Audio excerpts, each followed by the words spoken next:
मनोहर study classes में आपका स्वागत कैसे है। निकालना पड़ता है। जैसे कि जो ये क्वेश्चन वैसे कंपटीशन से लिया जाता है, लेकिन आप लोगों को हम बताएंगे कि जो दिन वगैरह होते हैं, जैसे हमें पता होता है कि डेट तो हमें पता होता है, लेकिन उस डेट का क्या नहीं होता है पता, दिन पता नहीं होता। जैसे हम आपसे पूछे 2 अक्टूबर 2020 को कौन सा दिन था, तो आपको क्या देखना पड़ेगा, उसके भी कैलेंडर देखना पड़ेगा पिछले साल का आपको क्या देखना पड़ेगा, कैलेंडर देखना पड़ेगा। लेकिन इस ट्रैक के अनुसार आप क्या सब निकाल सकते हैं, किसी भी साल का दिन निकाल सकते हैं। सबसे पहले आपको क्या याद होना चाहिए, एक कोड याद होना चाहिए।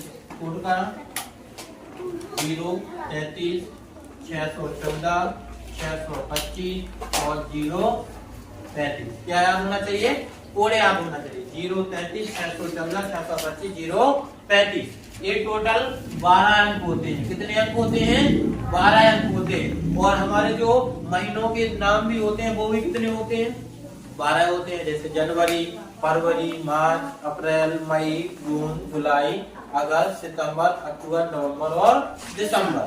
तो सबको हम एक एक अंक दे देंगे। सभी महीनों को हम क्या क्या करेंगे, एक एक अंक दे देंगे। जैसे 0 को दे दिया हमने जनवरी, देंगे फरवरी। क्रम से लिखना है, ऐसा नहीं कि हम फरवरी के बाद में फिर हम अप्रैल लिखे, नहीं, क्रम से जनवरी, फरवरी, फिर होगा मार्च, फिर होगा अप्रैल, फिर होगा मई, फिर होगा जून, फिर होगा जुलाई, फिर होगा अगस्त, फिर होगा सितंबर, फिर होगा अक्टूबर, फिर होगा नवंबर और फिर होगा दिसंबर। समझ में आया ना।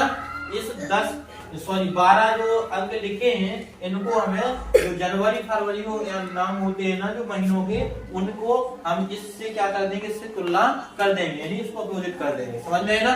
अब हमें क्या करना है, जैसे हमने आपसे पूछा अभी जो नया साल आने वाला है, तो जैसे हम पूछेंगे आपसे 1 जनवरी 2024 को कौन सा दिन होगा।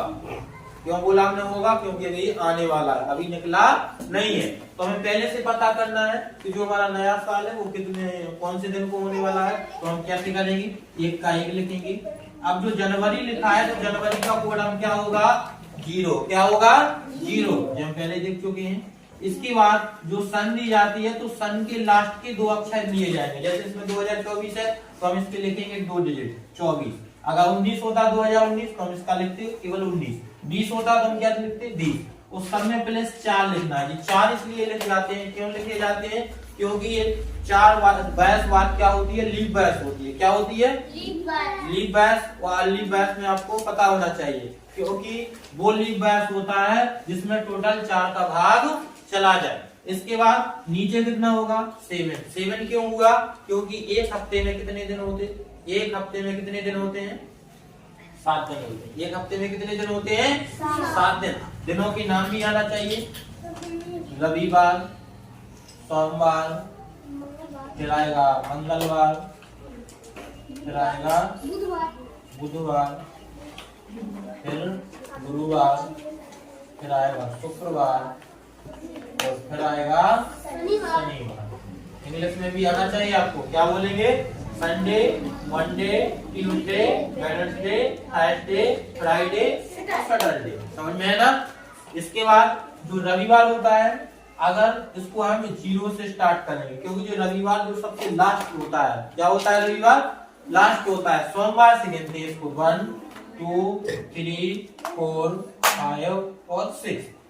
इसका प्रयोग हमें इस जगह करना है। कैसे करेंगे, 24 और 4 में जोड़ेंगे, 4 को 24 में 4 जोड़ेंगे तो 28 हो जाएगा, 28 में 1 जोड़ेंगे 29 हो जाएगा। अब हमें 7 का इससे क्या करना है, डिवाइड यानी भाग लगा देना है। 7 का भाग देंगे इसमें तो किस तरीके से जाएगा, यहाँ देख लीजिए। 7 का दिया, 7 चौका 28, क्या बचेगा, शेषफल 1। इस चीज का ध्यान रखना है, जितने बार भाग जाए वो हमें पता नहीं करना, जितना भी आ रहा है ठीक है, लेकिन सबसे ज्यादा हमें ध्यान फोकस कहाँ पे देना है, शेषफल पे। शेषफल कितना बच रहा है, 1। तो यहाँ पे 1 का दिन कौन सा होता है, सोमवार। क्या होगा, सोमवार। तो जो हमारा नया साल आने वाला है उसका कौन सा डे होगा, वो सोमवार दिन होगा उसको। समझ में ना। अगर ये आपको क्लियर चेक करना है कि कैसे पता करें, सही है, तो आप कैलेंडर भी देख सकते हैं। तो इस तरीके से आपको कई जगह, जैसे अभी जो 1 जनवरी अभी हम पूछेंगे 2020 का निकालिए, 2019 का निकालिए, 16 का निकालिए। तो इसी ट्रैक के अनुसार आप सभी दिन निकाल सकते हैं। निकाल लेंगे ना? कोई डाउट? ठीक है, तो आपको ये नोट कर लेना है और निकाल लेना है। ठीक है, गुड।